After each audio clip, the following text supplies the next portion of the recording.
Okey, tu baje. Tu dia baje. Tu baje.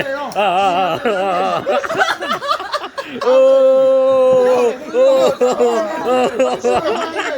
Syederalun, kemenangan timnas Maroko atas timnas Spanyol pada laga 16 besar Piala Dunia 2022 pada Selasa 6 Desember 2022 malam memantik euforia di banyak negara, tak terkecuali di Aceh, Indonesia. Beberapa video beredar merekam euforia para pendukung timnas Maroko di Aceh yang menonton pertandingan di warung kopi. Para pendukung timnas Maroko langsung berdiri, berlari, dan berputar-putar di warung kopi saat Achraf Hakimi melesakkan bola secara meyakinkan ke gawang Spanyol. Dua video terpisah yang diterima serambinews.com merekam momen para pendukung timnas Spanyol di Aceh menjadi bulan-bulanan warga yang mendukung Maroko.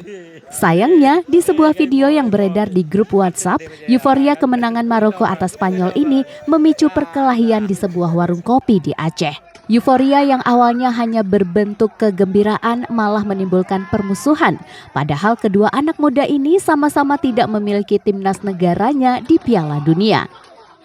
Duh, ada-ada saja ya, tapi begitulah magnet sepak bola yang menghipnotis manusia hingga jauh ke pelosok desa.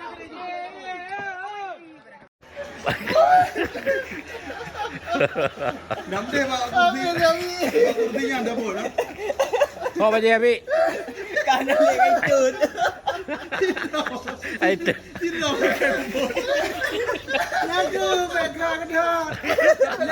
Hai, untung ilung gua hendak pengaruh menurut. Ada untung kalung-long hendak pulang. Kau baje abi itu. Macam kau tahu.